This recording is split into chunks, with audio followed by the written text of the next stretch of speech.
नमस्कार प्रणाम। हम खेसारी लाल यादव सबके गोड़ छू के गोड़ लगतनी। अपना देश में अजीब सिस्टम हो गई आज के डेट में, चाहे वो महाराष्ट्र होके, बिहार होके, यूपी होके, चाहे कोनो राज्य होके, मंदिर के गेट ना खोली लेकिन रैली टाइम से निकल जाता। बताई ब्यास लोग के प्रोग्राम के परमिशन नहीं खे, लेकिन ये लोग के हल्का कहा जाला बाबू नॉमिनेशन टाइम से हो जाता। का सिस्टम आ गई बा बताई। हमनी के माई के पूजा करे खातिर भी सरकार से परमिशन लेके पूजे के पड़ी। अब बताई के खिसियाई कि ना खिसियाई करे ब्यास देवी की तो पंडाल ने खस लागे दे तो खिसियाई ना होई है कन्फ्यूज माई देखी के इंदरा संग मतिया बमराइल जे बैठल प्रशासन। दबी मैया जिंदाबाद जिंदाबाद जिंदाबाद होई है कन्फ्यूज माई देखी के इंदरा संग मतिया बमराइल जे बैठल प्रशासन।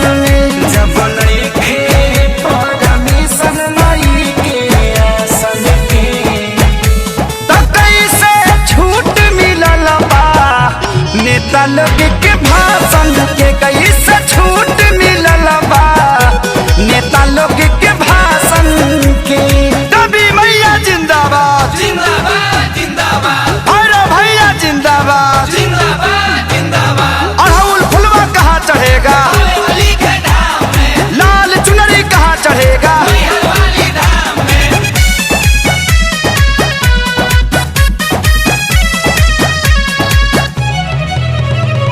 रैली में भरल लोगवा से कोना कोना, पूजा में जुटबो तो हो जाई कोरोना।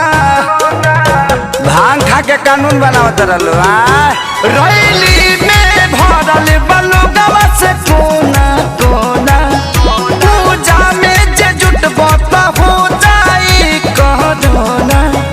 परिभाषा होवे है तो सुशासन के त कैसे छूट मिलल बा नेता लोग के भाषण के, कैसे छूट मिलल बा नेता लोग के भाषण के। ताजा नारियल कहाँ चढ़ेगा, धूप अगरबत्ती कहाँ जरेगा।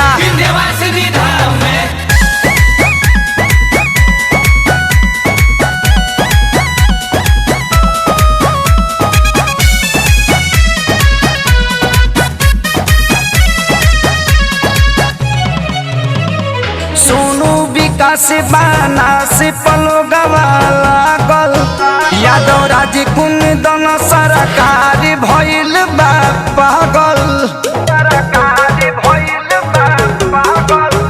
सोनू विकास बाना से पलो गवा लागल, यादव राज कुंदन सरकार भइल बा पागल। दुनिया बाके सारी